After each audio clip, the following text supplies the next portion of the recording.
aquí han sentido que en algún momento se han sentido injustamente tratados? Pienso que a lo mejor todos levantaríamos la mano, ¿sí o no? A veces por un padre, por una madre, por un pastor, por un jefe en el puesto de trabajo. Todos hemos sido de alguna manera, en algún momento, desde nuestro punto de vista, cuidado, injustamente tratados. ¿Y cómo tengo que reaccionar ante la injusticia? Ante lo que yo esperaba recibir y resulta que he recibido, pero todo lo contrario. El Salmo 37 es el antídoto perfecto. Que por cierto no es la queja. La queja es el lenguaje de los cobardes. La queja mata la fe, debilita el alma.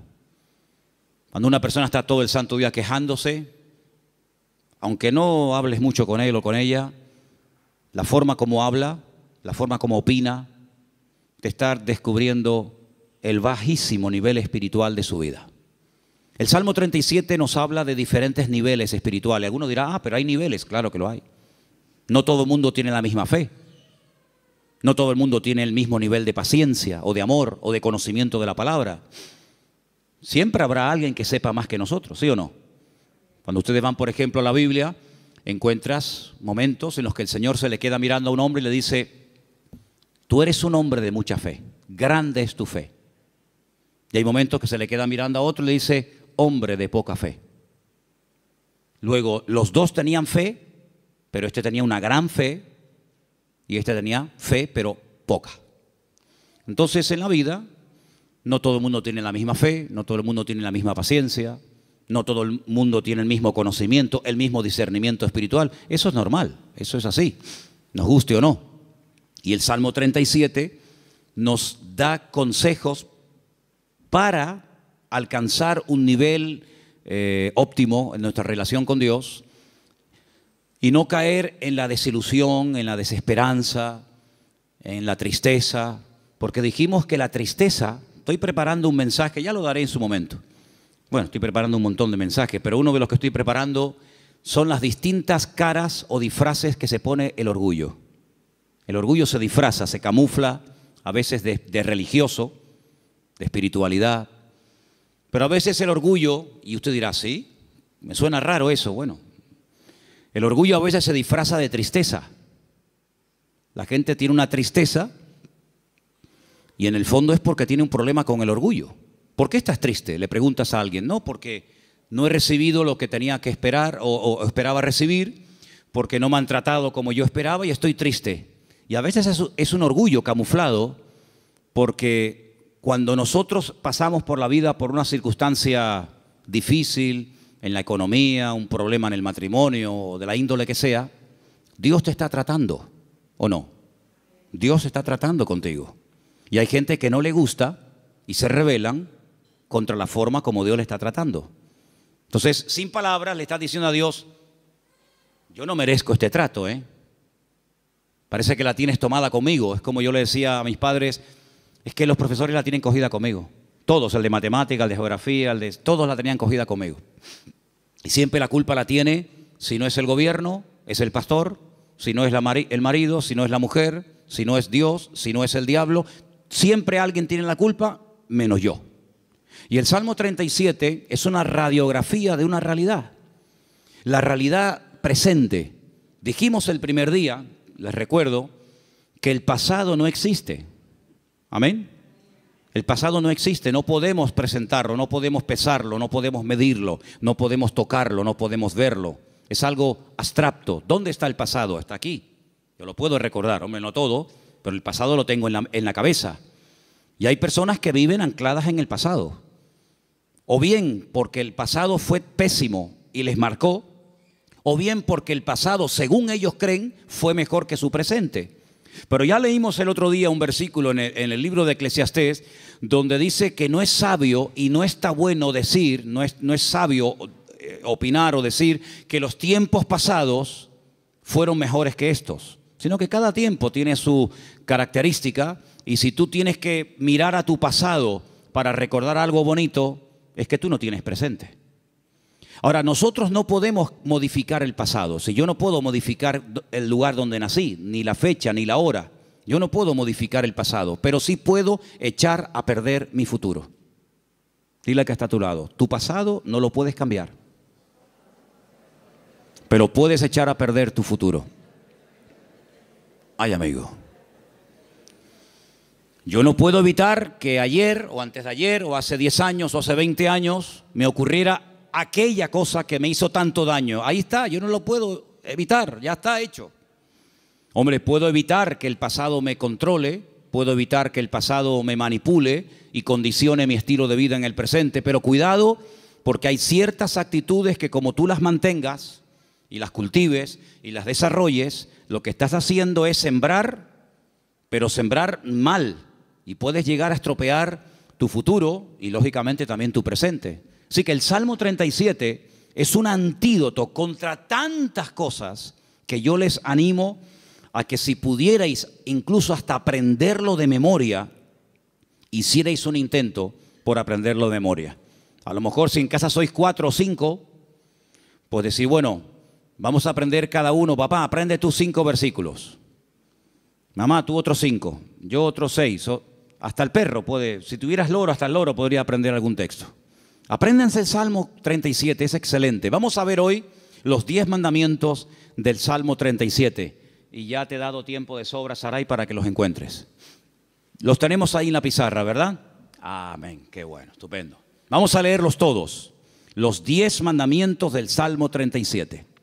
Después vamos a leerlos en los versículos correspondientes. Primero, fuerte, confía en Dios. Después, con los ojos cerrados, sin mirar a la pizarra, tenemos que repetir los 10, así que vete aprendiéndotelos. Número 1 era, confía en Dios. Segundo, hacer el bien. Confía en Dios y hacer el bien. Vamos bien. Tercero, deleítate o deleitarse en Dios. Confía en Dios, hace el bien, deleitarse en Dios.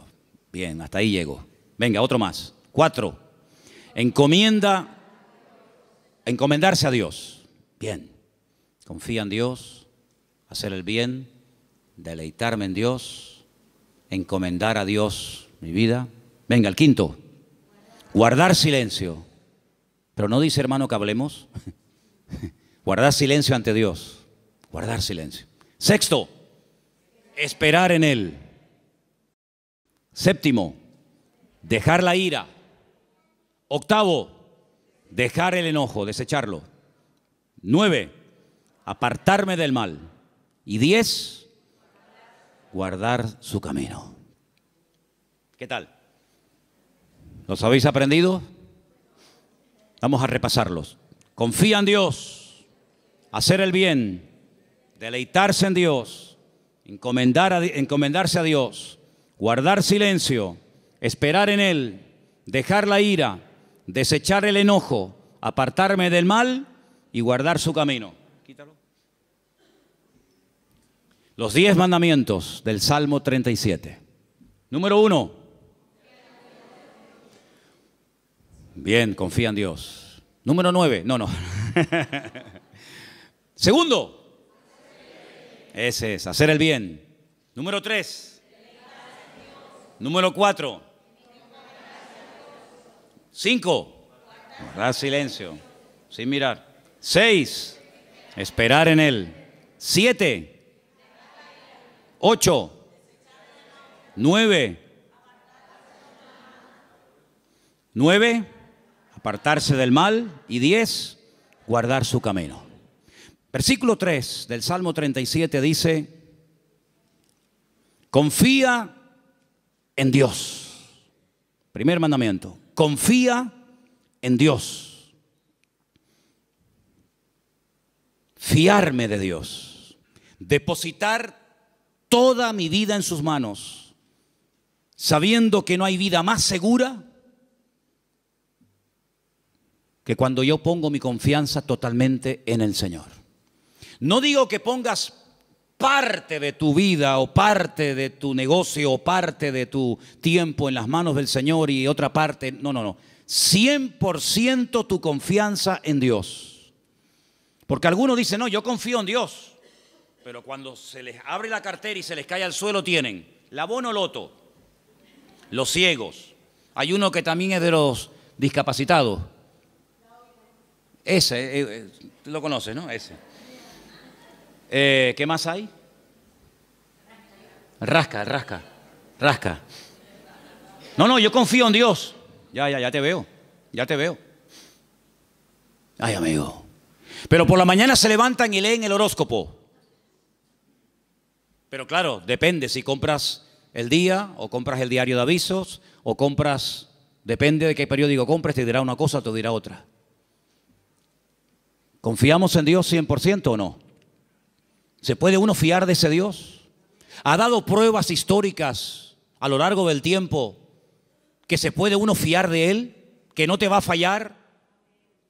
Dice la Biblia, hay centenares de versículos, pero uno de ellos dice, aunque tu padre y tu madre te abandonen, yo nunca te abandonaré. Nunca, jamás. ¿Puede un padre y una madre abandonar a un hijo? Bueno, no será la primera ni la última, lamentablemente. Ha ocurrido. Pero Dios jamás te abandonará. Nunca. Nunca te abandonará. Tú a Él sí, puede ser, pero Él a ti jamás.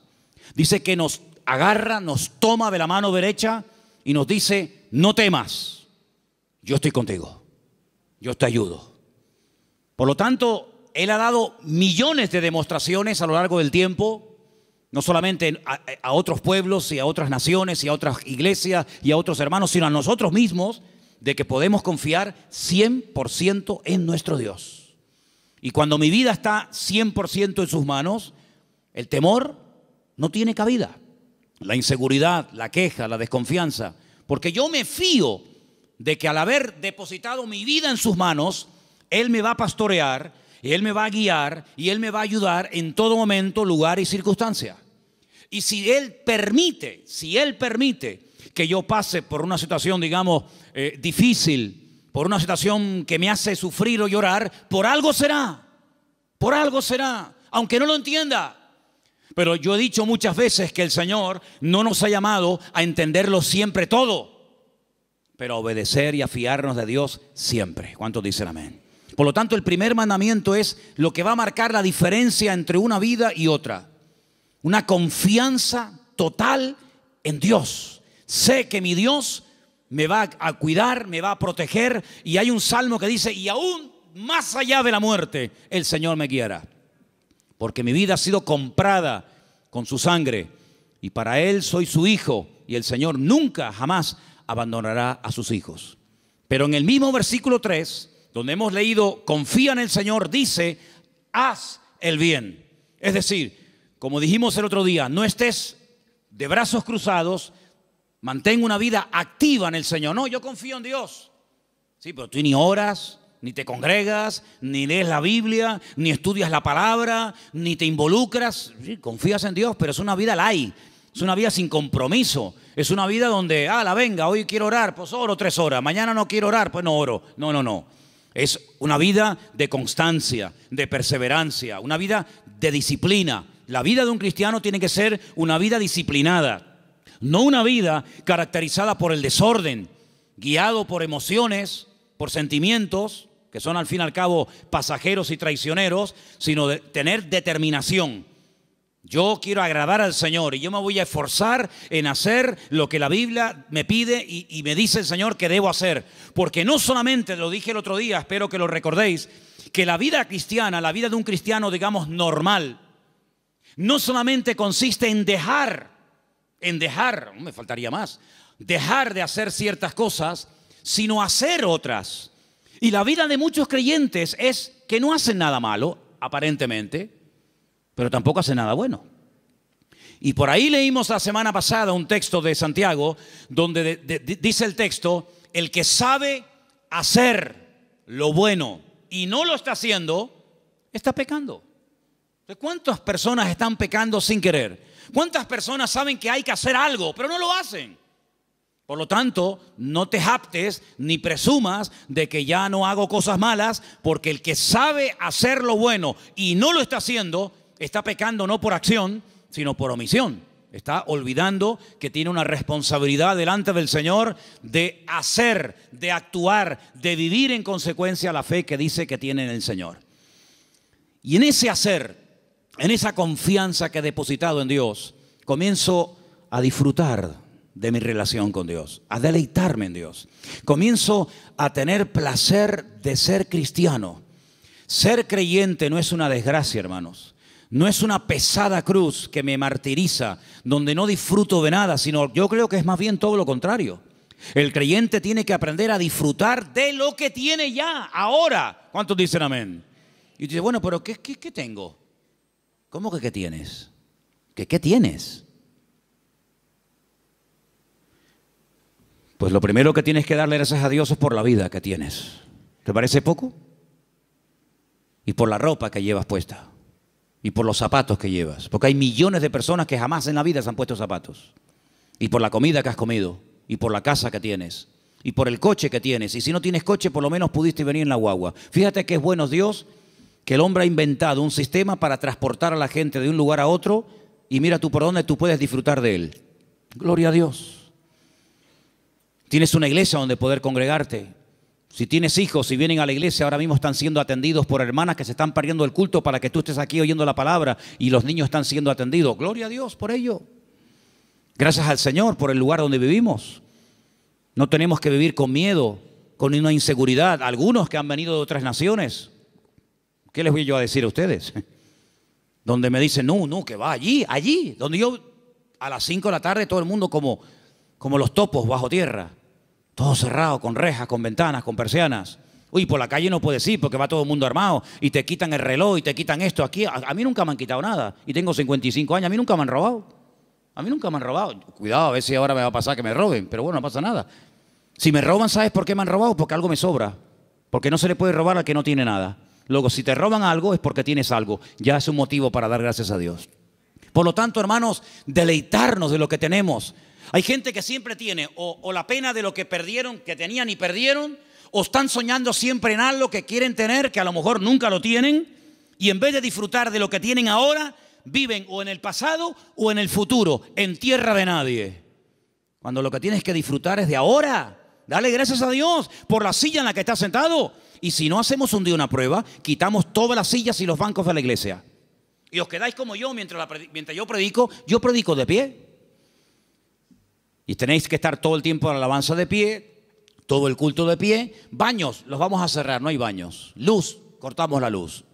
Entonces vamos a comenzar a valorar que tenemos un local con luz, con aire acondicionado, con micrófono, con una silla. Gloria al Señor. No hay millones de motivos para darle gracias al Señor, hermanos.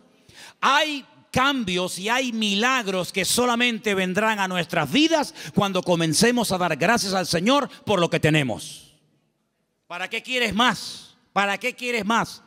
Si con lo poco que tienes, según tú, te quejas, si tienes más, te vas a quejar más. Entonces Dios a veces a alguna gente no le da más porque entonces estarían quejándose más tiempo todavía. Dice la Biblia que un día los discípulos llegaron al Señor y le dijeron, Señor, la gente tiene hambre, viven lejos, el lugar en el que estamos es desierto, no hay comida y ni siquiera tenemos dinero para dar de comer a semejante multitud. Diles que se vayan. Y el Señor le dice, ¿y por qué? Dadles vosotros de comer, aprender a enfrentar nuevos desafíos. ¿Saben, hermanos? Una congregación, un creyente que no tiene desafíos delante es un creyente que termina con el paso del tiempo estancándose. ¿Por qué les he comentado ahora de hacer una tronca, de ampliar el salón, de poner arriba un balcón, de hacer más? Pues tenemos que tener desafíos delante de nosotros. Si no nos acomodamos, nos hacemos señoritos. Bueno, estamos bien como estamos. Como decía la antigua canción, somos un pequeño pueblo muy feliz. No, hay que esforzarnos y hay que trabajar y hay que sudar. Y cuando yo empiece a notar, yo les hablo de Manolo Sierra, cuando yo empiece a notar que me estoy acomodando, digo, hermano, mi tiempo aquí se terminó. Yo no quiero estar más aquí. Yo me tengo que ir a un sitio de pionero a empezar de cero. Hermanos, no podemos darle lugar a la rutina en nuestra vida, a la monotonía. Tienen que haber desafíos. Hay congregaciones que viven de las glorias del pasado, iglesias que ya lo tienen todo. Y te das cuenta que les hace falta todavía tantas cosas como la iglesia de la Odisea. Nos hemos enriquecido, no nos hace falta de nada. Y el Señor estaba en la puerta de la iglesia llamando. Dice, si alguno oye mi voz, Entraré a Él, cenaré con Él y Él conmigo. Habían perdido lo más grandioso y hermoso que puede tener una congregación, que es la presencia del Señor. La habían perdido y ni siquiera se habían dado cuenta. ¿Cuántas cosas hay por ahí así que nos dejan con la boca abierta? Por lo tanto, hermano, vamos a deleitarnos en el Señor. Vamos a disfrutar de la vida. ¿No dice la Biblia, deleítate con la mujer de tu juventud? ¿No dice eso la Biblia? En la mía sí. Algunos me miran como diciendo, pero eso dice la Biblia. Uy, más todavía. Con la mujer de tu juventud, que sus caricias te satisfagan en todo tiempo. Así que ya saben, yo me deleito, pero tú me haces caricias. Eso dice la Biblia, deleítate con sus caricias. Gloria a Dios. Dale gracias a Dios por tus hijos. ¿Cuándo fue la última vez que dijiste, te doy gracias por mi hijo? Pero es que ella tiene 80 años, no importa. Otros lo perdieron cuando tenía 20. Y el Señor te lo ha dado a ti 40 años. Ay, amigo. Dale gracias a Dios por tu madre, por tu padre. Dale gracias a Dios por el pastor que tienes, porque de momento es el único que tiene. Es lo que hay. Dale gracias a Dios por todo lo que tienes cada día. Y cada vez que comas, di, Señor, hoy han muerto 17,000 personas de hambre en el mundo y yo no seré una de ellas. Yo ahora tengo algo para llevarme a la boca. Gloria a Dios. Comenzar a regocijarnos en el Señor. Hermanos, que la gente diga, pero ¿qué tiene esa gente que no se quejan? ¿Qué tenemos? El Dios más grande y más maravilloso que jamás se pueden encontrar por la vida. ¿Cuántos dicen amén? Eso es lo que tenemos. ¡Aleluya! Gloria a Dios. Amén. Pero el quinto mandamiento, el primero era confía en Dios, el segundo era hacer el bien, el tercero era deleitarme en Dios, el cuarto era encomendar a Dios, poner todo, mi vida, mis negocios, mi futuro, mis planes, todo en las manos del Señor. Pero el quinto es muy bueno. ¿Cuál era? Guarda silencio. Ay, amigo. Ay, amigo. Yo ya les conté una vez, yo sé que ya se lo conté. Algunos dirán, eso ya lo contaste, sí, pero te lo voy a contar otra vez. En la antigua Grecia se le daba mucha importancia a la oratoria, a hablar en público. De hecho, había escuelas muy famosas que hasta el día de hoy, en marketing y en muchas escuelas, se emplean las técnicas de aquella época, donde los griegos le daban mucha importancia al hablar en público, a perder el miedo escénico, etc. Y había un famoso maestro de una de las escuelas griegas que cobraba por enseñar oratoria, por enseñar a hablar correctamente en público a la gente. Y vino un día un chico y le dijo que quería que este maestro le diera clases. Y el maestro le dijo, a ti te voy a cobrar el doble de lo que le cobra a todos los demás alumnos. Y este dijo, ¿a mí el doble? ¿Por qué? Dice, porque contigo voy a tener el doble de trabajo. Contigo voy a perder mucho tiempo, primeramente, a enseñarte a que te calles. Y cuando aprendas a guardar silencio, es cuando por fin podré comenzar a enseñarte a hablar. Pero quieres comenzar a hablar, y para comenzar a hablar hay que aprender a estar en silencio. ¿Saben que el silencio es algo que se utilizó durante mucho tiempo en algunos lugares como tortura? Poner a una persona en un lugar donde no oía ningún tipo de ruido. Y en algunos casos la gente se terminaba volviendo loca. Pero muchas de las grandes cosas que Dios ha revelado a lo largo de la historia, grandes hombres de Dios, lo ha hecho en la calma, en el silencio. Hay un pasaje muy interesante donde un profeta llamado Elías, un gran hombre de Dios, estaba pasando un momento muy difícil en su vida. Se sentía solo, incomprendido, le pidió a Dios que le quitara la vida. En fin, todo lo que ustedes saben. Y hay un momento en el que él sale de la cueva y dice que se produce un terremoto tremendo en la puerta de la cueva, y él ve que ese terremoto es tan tremendo, tan destructivo, que las rocas se partían.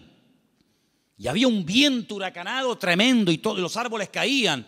Pero dice, pero Dios no estaba en todo aquello. Él estaba acostumbrado a moverse en el barullo, en el ruido, en el follón, en lo espectacular. Y dice que al final de todo sopló un silbo, un viento suave, una cosa muy suave, muy delicada. Y dice, y el Señor estaba en aquel silbo apacible. Hay creyentes que están todo el día hablando y hablando y hablando y hablando, y muy pocas veces oyen o tienen tiempo para oír la voz de Dios.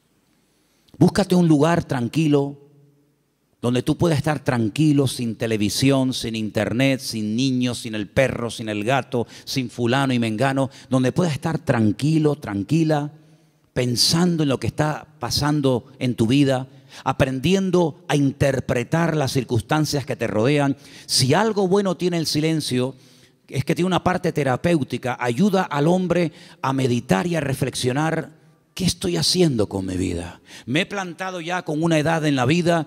¿Qué le está pasando a mi hijo? Que lo veo últimamente muy callado o muy hablador o muy atontado o muy espabilado.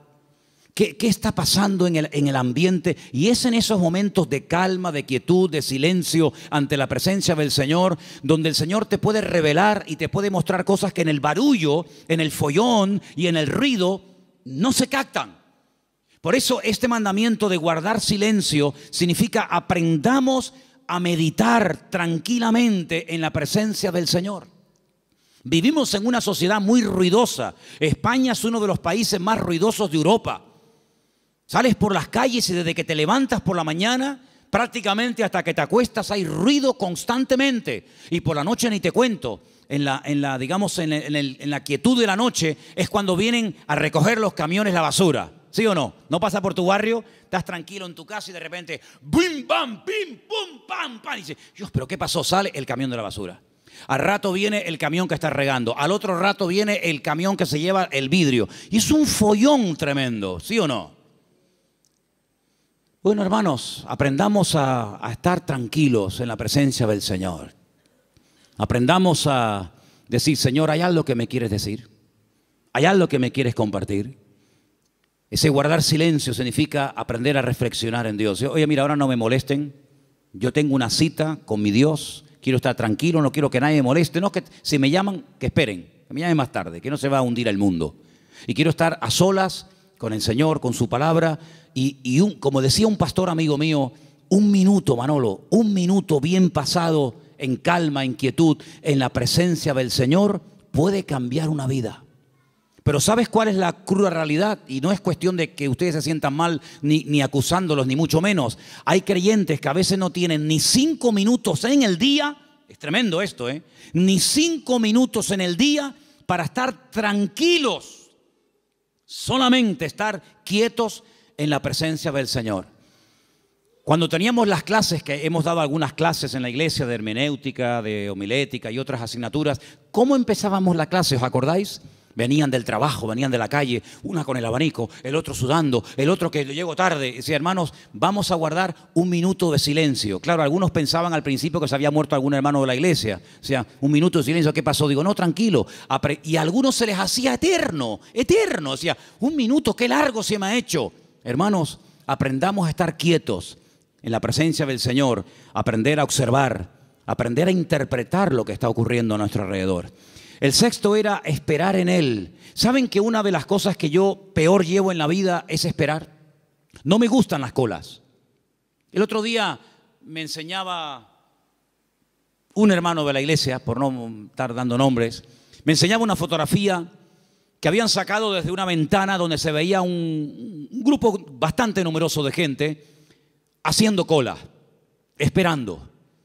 Me decía, esta es una de las colas que la gente tiene que hacer para ver si puede comprar algo de azúcar. Y yo decía, bueno, pues yo me acostumbraría, mira que para mí sería tremendo esto, ¿no? Pero yo digo, bueno, yo me acostumbraría a vivir sin comer azúcar, porque yo para estar 2 horas, 4 horas para un paquete de azúcar, y me dice otra persona, sí, pero es que también tienes que hacer cola para comprar la leche. Digo, bueno, pues, no sé, me acostumbraría a no beber leche. Pero es que también tienes que hacer, al final tienes que hacer cola para todo. Pero qué rabia da a veces cuando tienes prisa y el que va delante tuyo es el más lento de Europa. Le acaban de dar el carnet de conducir. Pone el intermitente de la izquierda y después va a la derecha. O pone los 4 que son de emergencia, porque como te ve muy pegado, te está diciendo, no te pegues mucho que me das miedo, y te ponen los 4 intermitentes. Y tú dices, pero muévete, que tengo prisa. Me acuerdo una vez en Benito Pérez Armas, el semáforo estaba en verde, hermano, de verdad les prometo que el semáforo estaba en verde. Era bajando la antigua cárcel a mano izquierda, que ya entras para el Parque La Granja, ¿sabéis dónde les digo, no? Y el semáforo estaba en verde, y había un coche parado. Y yo le decía, Al principio fue una pita suave. Pip. No sé. Después, más prolongada. Al final, saqué la cabeza por la ventana. Digo, pero muévete de una vez, hombre, que está verde. Atontado, que estás atontado. Y sacó la cabeza una señora y me dice, hola, pastor, ¿cómo está, hermano? Y le dije, hola, hermana, hola, dele, hermanita, dele, vamos. Ah, qué vergüenza, ¿no? Si hubiera sido oveja en vez de pastor, me hubiera cambiado de iglesia, para que no me diera. Bueno, son cosas que pasan, ¿no? Soy humano como cualquiera de ustedes. Así que, hermanos, aprender a esperar en la vida se hace a veces complicado, ¿verdad? Pero es importante y fundamental aprender a esperar en Dios, no tener prisas. Porque, ¿saben?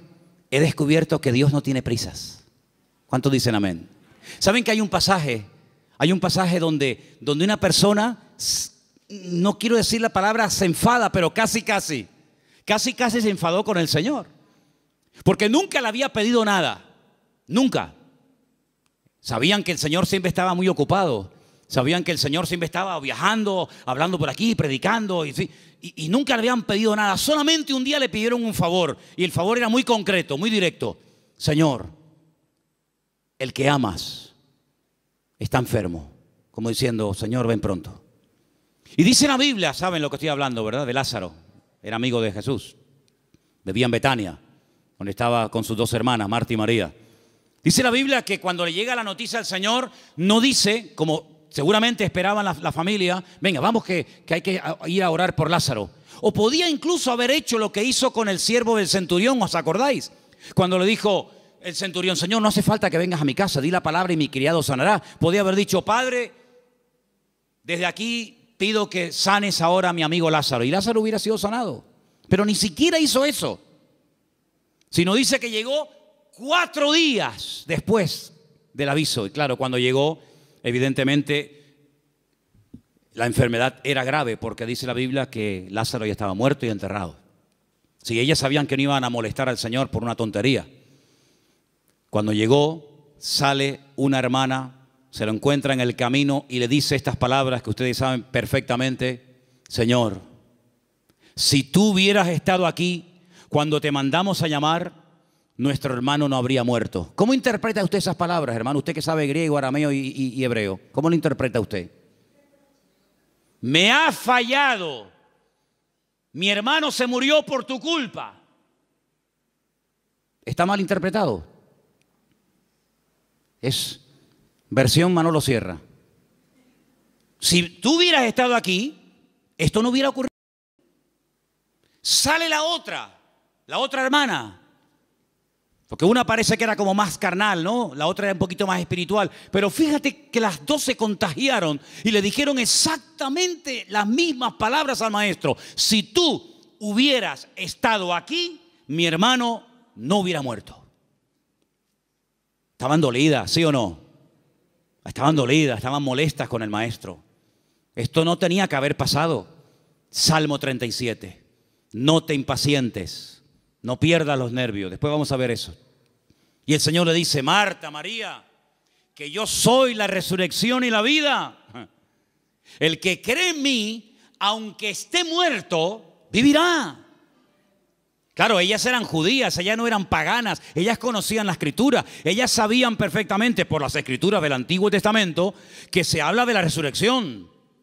Y entonces cuando el Señor dice que yo soy la resurrección y la vida, y le dice el Señor, tu hermano resucitará, ellas dicen, yo sé que mi hermano resucitará, pero no ahora, sino en el día postrero, algún día. Y el Señor le dice, vamos al cementerio. Y todos conocen la historia. Ahora yo les hago una pregunta y sean sinceros. ¿Ustedes creen que realmente el Señor llegó tarde?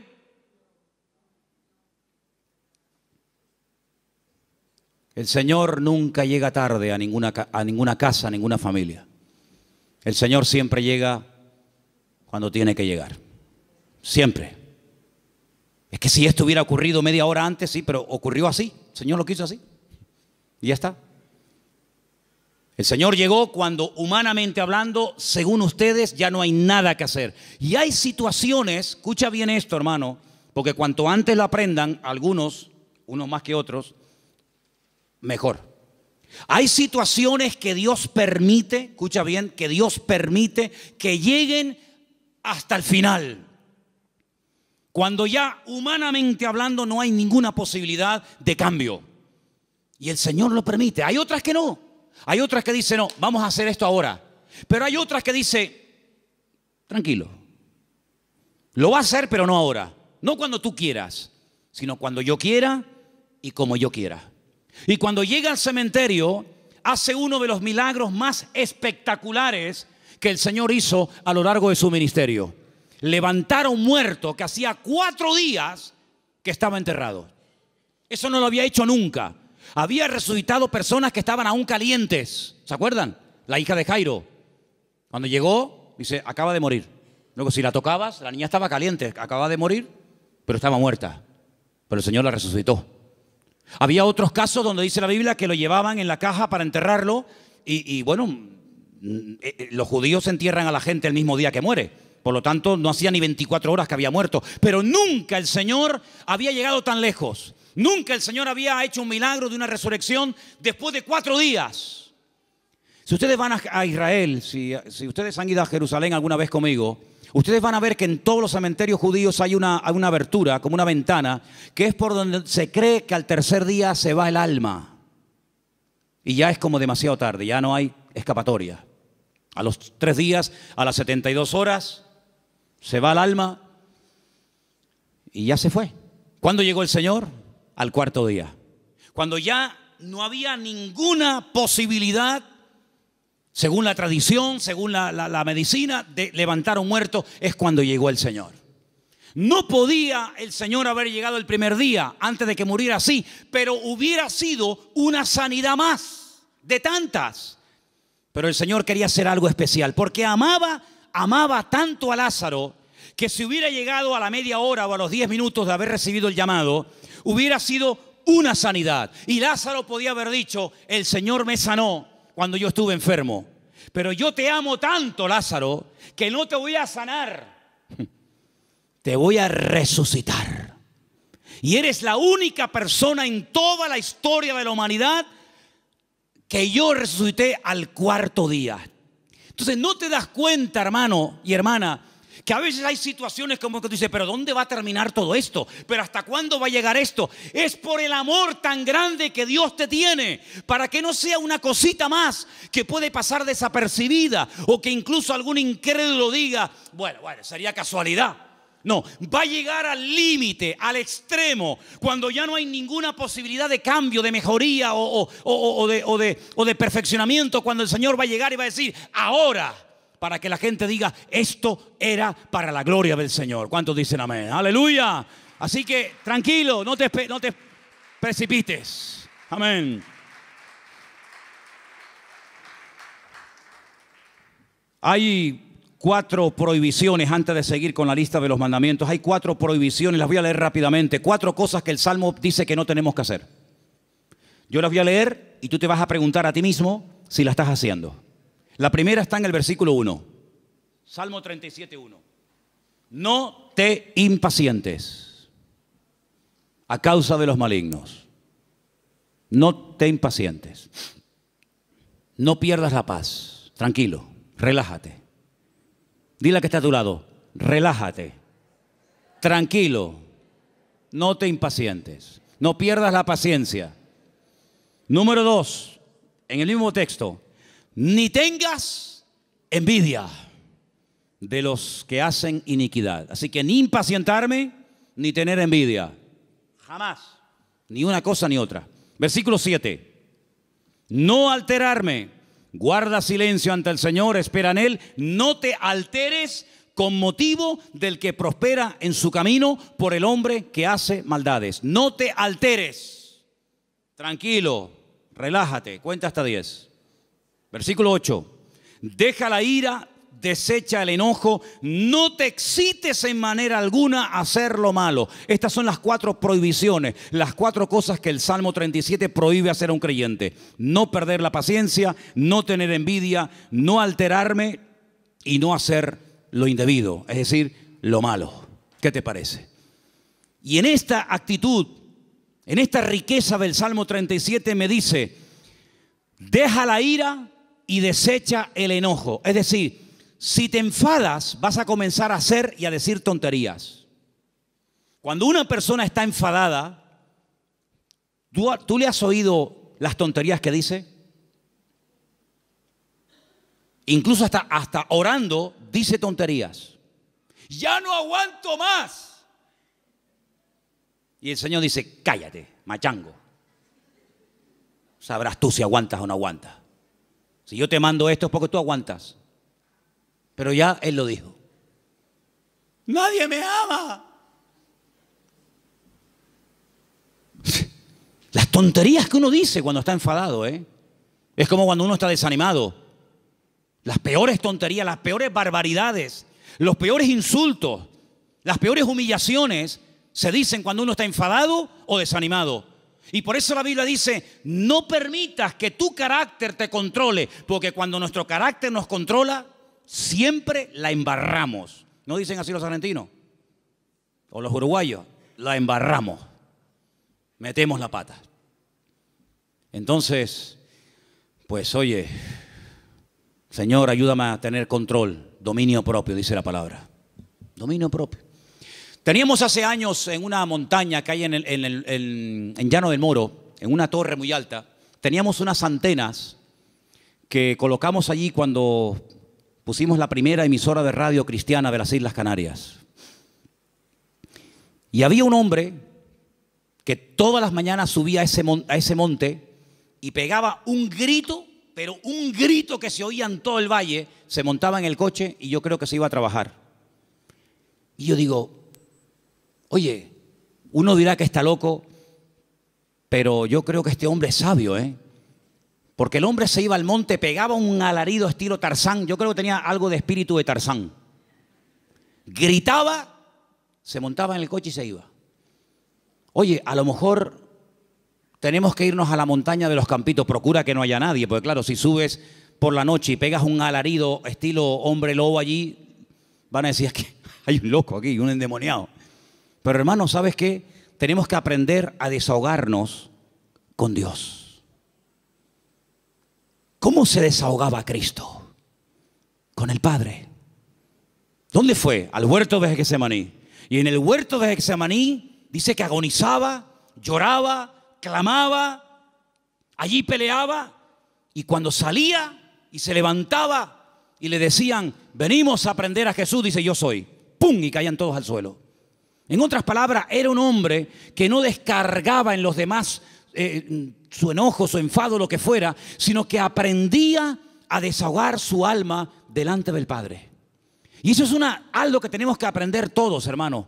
Porque hay gente que está contenida. Y hermano, el tranquilito, el que no se enfada nunca, cuando se enfada, échate a correr, Échate a correr. Dice, no, este es bobo. Este no se enfada nunca. Cuando se enfada, apaga la luz y vámonos, porque es el increíble Hulk. Que por cierto, me encontré en la puerta de la iglesia allí 2 puños del increíble Hulk. No sé si a alguien se le cayeron. ¿Los puedes enseñar? No sé quién trajo eso, pero bueno, ahí están. Yo dije el otro día, y según el Salmo 37 y otros, hay 2 vías de escape, 2 válvulas de escape que Dios ha puesto en el ser humano que tiene que usarlas.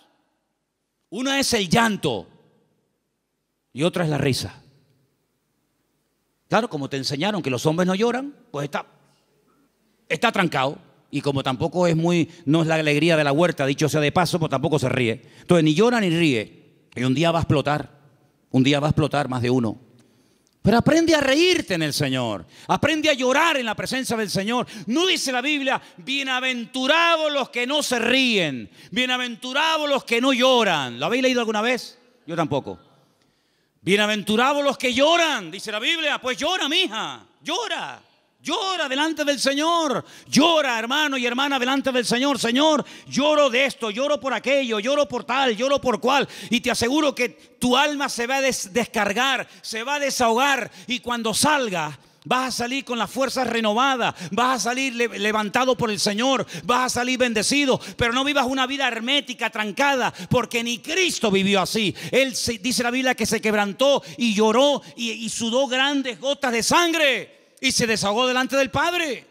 Ahora, ¿qué hace la gente? Se desahoga con una botella de vino en la mano, se desahoga metiéndose un pico de heroína, se desahoga haciendo no sé qué y no sé cuánto, echándole la bronca a la mujer, al hijo, pegándole una paliza al otro. No, esas no son las formas, esos son los métodos mundanos. La forma de Dios es que aprendas a ir a la presencia del Señor y abrir tu corazón y decirle: Señor, no aguanto más.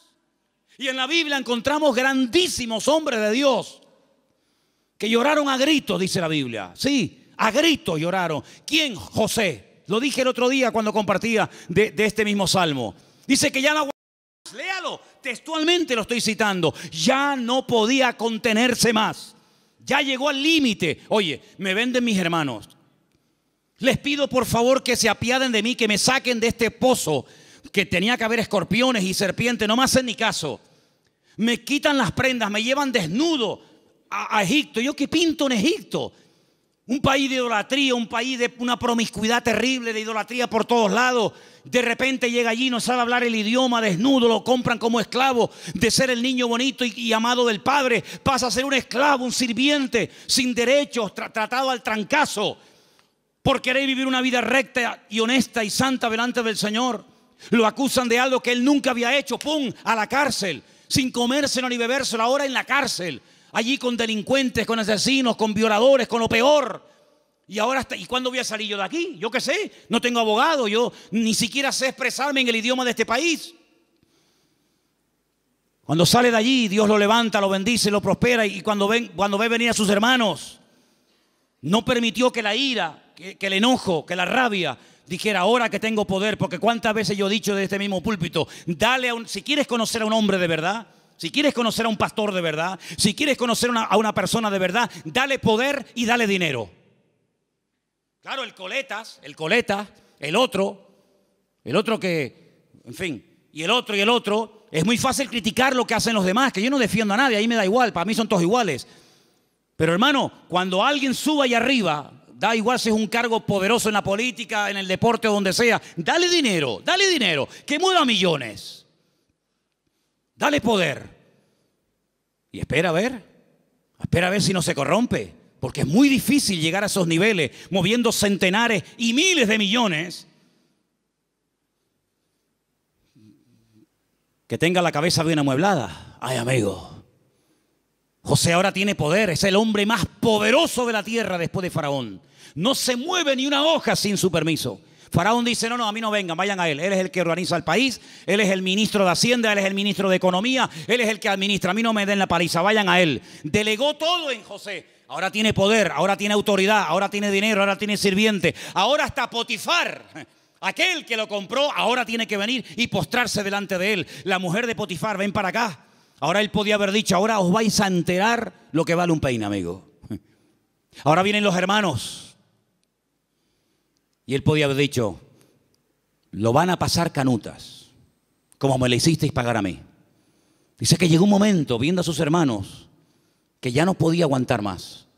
Y empezó a llorar a gritos. Cuando los hermanos ven a aquel llorando, le dice: yo soy vuestro hermano José, ¿sabes? No tengáis miedo. No me mandasteis vosotros a Egipto. Fue Dios el que me mandó aquí.